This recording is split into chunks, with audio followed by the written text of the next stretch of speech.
मुंबई समेत महाराष्ट्र में महाराष्ट्र नवनिर्माण सेना के कार्यकर्ताओं की गुंडागर्दी कम होने का नाम नहीं ले रही है।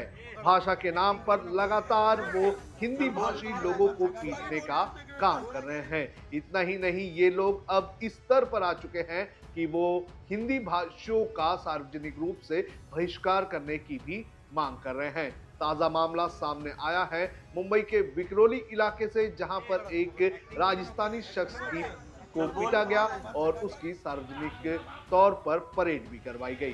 क्या है ये मामला और किस तरह से महाराष्ट्र नवनिर्माण सेना के कार्यकर्ता मुंबई में गुंडागर्दी कर रहे हैं, इसकी जानकारी आपको इस वीडियो में देंगे।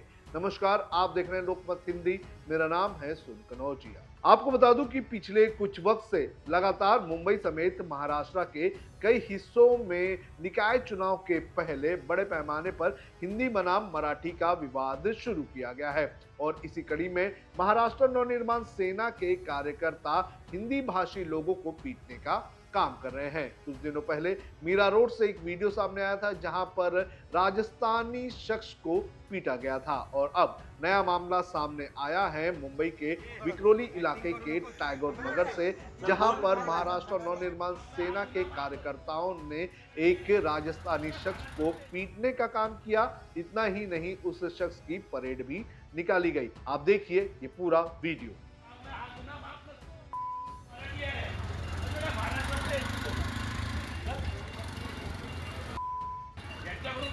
खरीदी नहीं करायची। वीडियो में आप देख सकते हैं कि किस तरह से जो महाराष्ट्र नवनिर्माण सेना के कार्यकर्ता जो हैं वो इस राजस्थानी दुकानदार को पीटने का काम कर रहे हैं, उसको कान पकड़ने पर मजबूर कर रहे हैं और उससे माफी भी मंगवाने का काम कर रहे हैं। इस पूरे विवाद की अगर बात करें तो ये पूरा विवाद उस वक्त शुरू हुआ जब इस राजस्थानी शख्स ने अपने व्हाट्सएप पर एक स्टेटस रखा था।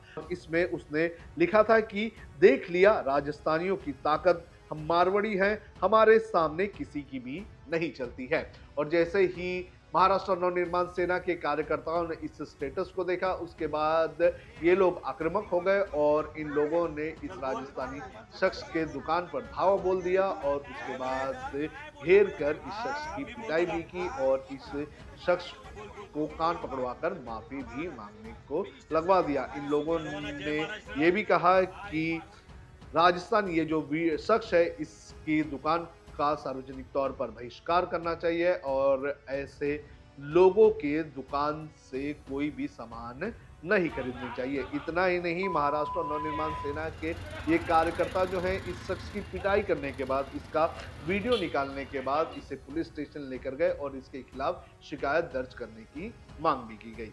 ये अपने आप में महाराष्ट्र में एक अजीब स्थिति बनी हुई है जहां पर मारपीट करने वाले लोग खुद ही पुलिस स्टेशन लेकर जाते हैं पीड़ित शख्स को और उसके खिलाफ शिकायत दर्ज करवाने की मांग करते हैं। महाराष्ट्र नवनिर्माण सेना और जो शिवसेना के लोग हैं वो इस मुद्दे पर इतने आक्रामक हो चुके हैं कि वो अब अपने आप को पुलिस और प्रशासन के ऊपर समझने का काम कर रहे हैं। वो लोग खुद ही कानून हाथ में ले रहे हैं, खुद की ही अदालत चला रहे हैं और इंसाफ भी खुद ही करने का काम कर रहे हैं। तो ऐसे में जिस तरह से महाराष्ट्र में राजनीति चल रही है वो अपने आप में महाराष्ट्र की संस्कृति को एक अलग ही दिशा में लेकर जाने का काम कर रही है। आपको क्या लगता है कि जिस तरह से महाराष्ट्र नवनिर्माण सेना के कार्यकर्ता कानून अपने हाथ में ले रहे हैं, सरकार चुप है, इस पर आपका क्या कहना है? आप हमें जरूर कमेंट करके बताइए।